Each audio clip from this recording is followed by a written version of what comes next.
আপনার থাম্বনেল যদি বোরিং এবং আনপ্রফেশনাল হয়ে থাকে তাহলে আপনার ভিডিওটি স্কিপ করে চলে যাবে। তো আজকের এই ভিডিও দেখার পর আপনি শিখতে পারবেন এরকম অ্যাট্রাকটিভ এবং প্রফেশনাল থাম্বনেল কিভাবে তৈরি করতে হয়।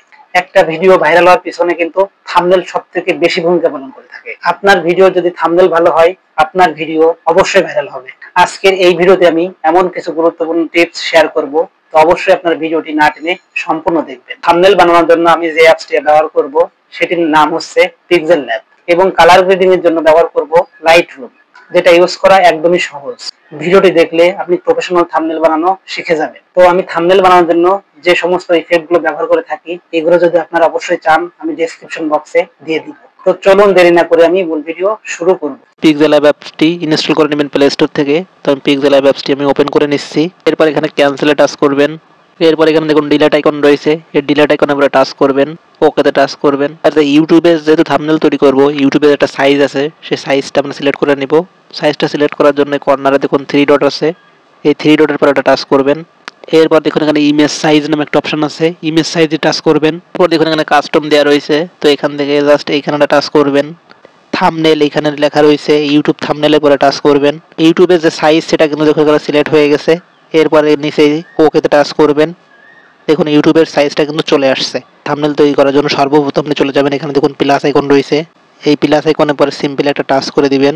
এখানে ফ্রম গ্যালারি, তো ফ্রম গ্যালারির পরে টাচ করলে আপনার গ্যালারিটা শো করবে। গ্যালারিটা শো করার পর কিন্তু আপনি একটা ব্যাকগ্রাউন্ড নিয়ে নেবেন। এই ব্যাকগ্রাউন্ডগুলো আমি অবশ্যই আমার ভিডিও ডেসক্রিপশন বক্সে দিয়ে দিব, তো আপনারা এই ব্যাকগ্রাউন্ডগুলো ওখান থেকে ডাউনলোড করে নিতে পারবেন।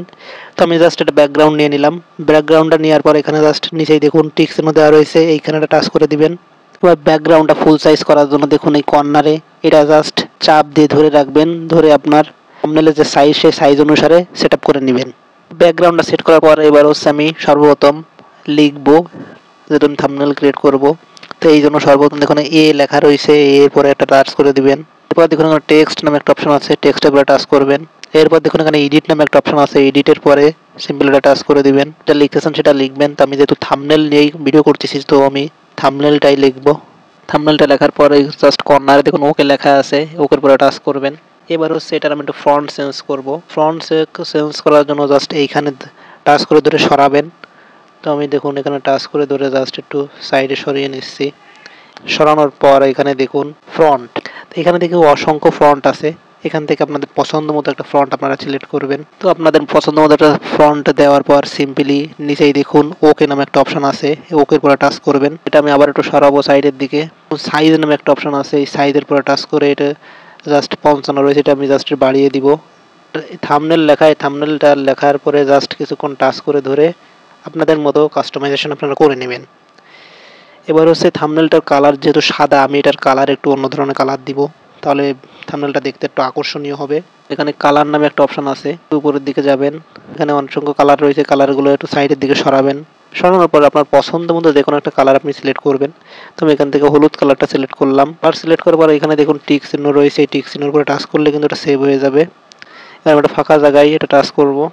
তো এই লেখাটা আমি একটু আরেকটু ছোটো করে দিচ্ছি। আমার লেখাটা কিন্তু খুব সুন্দর একটা প্রফেশনাল লুক চলে আসছে। এবার হচ্ছে আমি এই লেখাটার অপাসিটিটা একটু কমিয়ে দিব, দেখতে আরো সুন্দর লাগবে। এই জন্য নিচেই দেখুন একটু সরালাম। সরানোর পর এখানে দেখুন অপাসিটি নামে একটা অপশন আছে, তো এটা দেখুন আপনি একটু কমিয়ে দিব। কমানোর পর আবার ওই টিক চিহ্নতে টাচ করলাম। এই থাম্বনেলে আমার একটা ছবি আমি অ্যাড করব, এই জন্য আপনারা সর্বপ্রথম আপনার মোবাইলে আপনার ছবি একটা তুলে রাখবেন। ছবিটা তুলে রাখার পর ছবিটার পিছনে যে ব্যাকগ্রাউন্ড আছে সেটা রিমুভ করার জন্য আমি সর্বপ্রথম চলে যাব গুগল ক্রোমে। রিমুভ বিজি এটা আমি স্ক্রিনে দিয়ে দিচ্ছি। জাস্ট সিম্পলি এই লেখাটা কিন্তু আপনারা লিখবেন গুগল ক্রোমে আসার পর। রিমুভ বিজির পর আমি টাচ করলাম। এখন আপলোড ইমেজ, আবারও রয়েছে আপলোড ইমেজ। এবার আপলোড ইমেজের পরে টাচ করলে আপনার গ্যালারিটা শো করবে। তো এবার আপনি যে ছবিটা আপনি পিছনে ব্যাকগ্রাউন্ডটা রিমুভ করতে চান সেই ছবিটা সিলেক্ট করবেন। তো আমি দেখুন প্রথম ছবিটার ব্যাকগ্রাউন্ড রিমুভ করব, তাই প্রথম ছবিটার পরে টাচ করলাম। এই কর্নারে দেখুন ডান নামে একটা অপশন রয়েছে, এই ডানের পরে টাচ করব। পিছনে ব্যাকগ্রাউন্ড কিন্তু অটোমেটিক্যালি রিমুভ হয়ে যাবে। তো দেখুন পিছনে ব্যাকগ্রাউন্ডটা কিন্তু খুব সুন্দরভাবে রিমুভ হয়ে গেছে। এবার এই ছবিটাকে আমাকে সেভ করতে হবে। সেভ করার জন্য ডাউনলোডে চলে যাব। এখন ফ্রি নামে একটা অপশন আছে, এই ফ্রির পরে টাচ করলে এটা অটোমেটিক্যালি সেভ হয়ে গ্যালারিতে চলে যাবে। পিক্সেল ল্যাব অ্যাপসটা আমি ওপেন করে নিচ্ছি।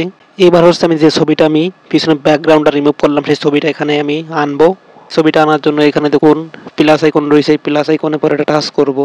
এরপর দেখুন ফর্ম গ্যালারি নামে একটা অপশন রয়েছে, এই ফর্ম গ্যালারির উপরে টাচ করব, গ্যালারিটা শো করবে। প্রথম ছবিটার পিছনে ব্যাকগ্রাউন্ড কিন্তু রিমুভ করছি, তো প্রথম ছবিটার পরে আমি সিম্পল একটা টাচ করে দিব, একটু ক্রপ করে নিচ্ছি আমি আমার মতো করে। তা আপনারা আপনাদের পছন্দ মতো করে এটা ক্রপ করে নেবেন, যেটুকু লাগবে সেটুকু আপনারা ক্রপ করে জাস্ট নিচেই দেখুন টিক চিহ্ন রয়েছে, টিক চিহ্নের উপরে সিম্পল একটা টাচ করে দিবেন। দেখুন আমি ছবিটা আমার মতো করে আমি জাস্ট অ্যাডজাস্ট করে নিচ্ছি। ছবিটার এই কর্নারে ধরে কিন্তু আপনারা চাইলে ছবিটা ছোট বড় করতে পারবেন। তো আমি এটা আমার মতো করে আমি কাস্টমাইজেশন করে নিচ্ছি, আপনারা আপনাদের মতো করে কাস্টমাইজেশন করে নেবেন। অপাসিটি একটু কমিয়ে দিব, তাহলে থাম্বনেলটা একটু আকর্ষণীয় হবে। অপাসিটি কমানোর জন্য এই ছবিটার পরে সর্বপ্রথমে একটা টাচ করবেন, টাচ করার পর নিচেই দেখুন এই মাঝখানের এই আইকনটা এটা টাচ করবেন, সরাবেন। অপাসিটি নামে একটা অপশন আছে, দেখুন এখানে অপাসিটি 100 রয়েছে, এটা আমার মতো করে আমি একটু সাইজ করে নিচ্ছি, একটু কমিয়ে দিচ্ছি। এবার এখানে দেখুন টিক চিহ্ন রয়েছে, টিক চিহ্নের উপরে টাচ করবেন। আপনি এই ছবিটার এটা স্ট্রোক দিয়ে দিবেন, তাহলে সুন্দর লাগবে। কোন স্ট্রোক নামে একটা অপশন রয়েছে, কোন কালার দিলে কালার হবে, সাদা দিলে দেখুন আপনার ছবির পরে কিন্তু সাদা আসতেছে। তো এখান থেকে মাইনাস আইকনে টাচ দিলে কিন্তু কম হবে, এটা কিন্তু আপনারা বাড়িয়ে দিতে পারেন আপনাদের মনের মতো করে, এটা আপনারা কাস্টমাইজেশন করবেন। কর্নারে দেখুন টিক চিহ্ন রয়েছে, টিক চিহ্নের উপরে টাচ করলাম, সাইডে আর একটু সরাবো। দেখুন শ্যাডো নামে একটা অপশন আছে, এটা এনেবল করে দিব, কালার পরে টাচ করলাম, সাদার পরে টাচ করলাম। তো দেখুন এটা কিন্তু একটু আকর্ষণীয় হচ্ছে, আকর্ষণীয় লুক দেখা যাচ্ছে কিন্তু থাম্বনেলটাকে। তো আমি যেহেতু থাম্বনেলটা আমার ব্যাকগ্রাউন্ডটা যে কালারের আমি সেই কালারের দিব, তাহলে একটু বেশি আকর্ষণীয় লাগবে। নিচেই দেখুন এই টিক চিহ্ন রয়েছে, এই টিক চিহ্নের উপরে টাচ করবেন। এটার উপরে টাচ করে দেওয়ার পর আমি ওই লেখাটার মতো আমি এটারও অপাসিটি কমিয়ে দিব, এই জন্য অপাসিটির উপর একটা টাচ করলাম। এটা দেখুন 100 রয়েছে, এটা একটু কমিয়ে আমার ব্যাকগ্রাউন্ডের সাথে জাস্ট কিছুটা আমি একটু অ্যাডজাস্ট করে নিচ্ছি। টিক চিহ্নের উপরে টাচ করলাম। এরপর হচ্ছে আমার ক্রিয়েট করা কিছু থাম্বনেল আছে, সেই থাম্বনেলের ছবিগুলো আমি এখানে অ্যাডজাস্ট করব। তো আপনারা এইভাবে এখান থেকে কীভাবে ফটো অ্যাড করতে হয় সেটা কিন্তু আপনাদেরকে দেখিয়ে দিছি। সর্বপ্রথম প্লাস আইকনে চলে যাবেন, গ্যালারি নামে একটা অপশন আছে, ফ্রম গ্যালারি পরে টাচ করলে আপনার গ্যালারিটা শো করবে। থাম্বনেলগুলো কিন্তু আমি তৈরি করছি, এটা আমি নিচেই টিক চিহ্নদের জাস্ট এখান থেকে আমি জাস্ট একটু অ্যাডজাস্ট করে নিচ্ছি। কর্নারে চলে যাবেন, এইখানে টাচ করবে। তো আমার যেহেতু ব্যাকগ্রাউন্ডটা আমি সিলেক্ট করে ফেলছি, একদম ফাইনাল করে ফেলছি, সেহেতু আমি কালার আইকনে টাচ করব, তাহলে আপনার ব্যাকগ্রাউন্ডটা নড়বে না, আপনার এডিট করতে সুবিধা হবে। এরপর আমি এইটাও তালাত আইকন দিয়ে দিব। তো এরপর আমি এইখানে আবার জাস্ট সিম্পল একটা টাচ করে দিব, এটা অটোমেটিক্যালি চলে যাবে। ভিডিওতে থাম্বনেল ইউজ করছি, সেই রকম কিছু থাম্বনেল এখানে অ্যাডজাস্ট করছি। দেখুন এই থাম্বনেলের উপর একটা টাচ করবেন, টাচ করার পর এই থাম্বনেলে একটা স্ট্রোক দিবেন, তাহলে আপনার থাম্বনেলটা বুঝতে সুবিধা হবে। এই জন্য এটা সাইডে একটু সরাবেন। এই স্ট্রোক নামে একটা অপশন আছে, এই স্ট্রোকের উপরে টাচ করলাম, এটা এনেবল করে দিলাম। এটার স্ট্রোক কিন্তু আমি একটু বাড়িয়ে দিছি। যে আমি যে থাম্বনেলটা ক্রিয়েট করলাম, এটার একটা স্ক্রিনশট আমি নিব। এই স্ক্রিনশটটা আমি এখানে আবার অ্যাড করব, আবার প্লাস এখানে চলে গেলাম, ফর্ম গ্যালারিতে চলে যাব, এটা একটু ক্রপ করে নিব। নিচে টিক চিহ্ন রয়েছে, এখানে টাচ করব, যেটা আমি অ্যাড করলাম এটা আমি সাইডে সরালাম। সরানোর পরে আপনারে এটা একটু ছোটো করে নেব, সাইজটা ছোটো করে ফেলবো। ছোটো করে আপনার পছন্দ মতো জায়গায় আপনি এটাকে সেট আপ করবেন। এখানে আমি এটা কিছু একটা স্ট্রোক দিয়ে দিব, এই সাইডে সরালাম, নিচে দেখুন স্ট্রোকের উপরে টাচ করলাম, এনেবল করে দিলাম। স্ট্রোকের 2 রয়েছে, এটা আমি 3 4 করে দিলাম, আবার টিক চিহ্নতে টাচ করলাম। তো এই থাম্বনেলে আমি আরও কিছু ইফেক্ট অ্যাড করব। তো ইফেক্ট অ্যাড করার জন্য আমি আবার ওই কর্নারে দেখুন প্লাস আইকন রয়েছে, প্লাস আইকনের পরে সিম্পল একটা টাচ করব, ফর্ম গ্যালারি চিহ্নটা আমি এখানে সিলেক্ট করব, এখানে টিক চিহ্নের উপরে একটা টাচ করে দিবেন। আমি জাস্ট এটার সাথে অ্যাডজাস্ট করে নিব। এটা কিন্তু আমি এখানে অ্যাডজাস্ট করছি, কিন্তু এটা কিন্তু আমার মুখের পরে চলে আসছে। তো এই মুখের পর থেকে এটা আমি আমার মাথার পিছনে নিব কিভাবে। তো মাথার পিছনে নেওয়ার জন্য এইখানে চলে যাবেন, এইখানে সিম্পল একটা টাচ করবেন। এই তীর চিহ্নটা কিন্তু এখানে অ্যাডজাস্ট করছি। এখানে দেখুন কিছু ডট ডটের মতো অপশন রয়েছে, এইখানে জাস্ট কিছু চাপ দিয়ে ধরে রাখবেন, চাপ দিয়ে ধরে জাস্ট এটা আপনারা ছবির পিছনে নিয়ে চলে আসবেন। এরপর সিম্পলি এইখানে আর একটা টাচ করে দিবেন। তীর চিহ্নটা কিন্তু আমার মাথার পিছনে কিন্তু চলে গেছে। থাম্বনেলটা কিন্তু মোটামুটি একটা প্রফেশনাল লুক চলে আসছে। এবার আমি থাম্বনেলটাকে সেভ করব। তো সেভ করার জন্য দেখুন এইখানে আপনারা এইখানে একটা টাচ করে দিবেন, এখানে টাচ করলাম। এবার দেখুন সেভ অ্যাজ ইমেজ, জেপিজির উপর টাচ করব, থেকে আমি পিএনজিটা সিলেক্ট করে দিব।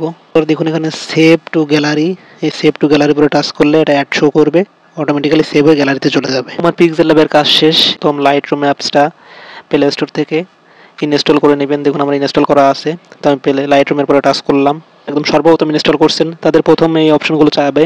তো এরপর দেখুন নিচে দেখুন স্কিপ নামে একটা অপশন আছে, স্কিপের পরে টাচ করব। মানে কন্টিনিউ উইথ গুগল অ্যাকাউন্টটা ওখানে সিলেক্ট করে জাস্ট এটাকে কন্টিনিউ করে নেবেন। এখানে আবারও কন্টিনিউতে টাচ করলাম। এরপর এখানে অ্যালাউতে টাচ করবেন। এরপর আমি দেখুন এই থ্রি ডট বাটনে সিম্পল একটা টাচ করে দিব। এরপর নিচেই দেখুন অ্যাড ফটো নামে একটা অপশন রয়েছে, অ্যাড ফটোর উপরে টাচ করব। আমার ফটোগুলো যেহেতু গ্যালারিতে আছে সেজন্য গ্যালারির উপরে টাচ করব।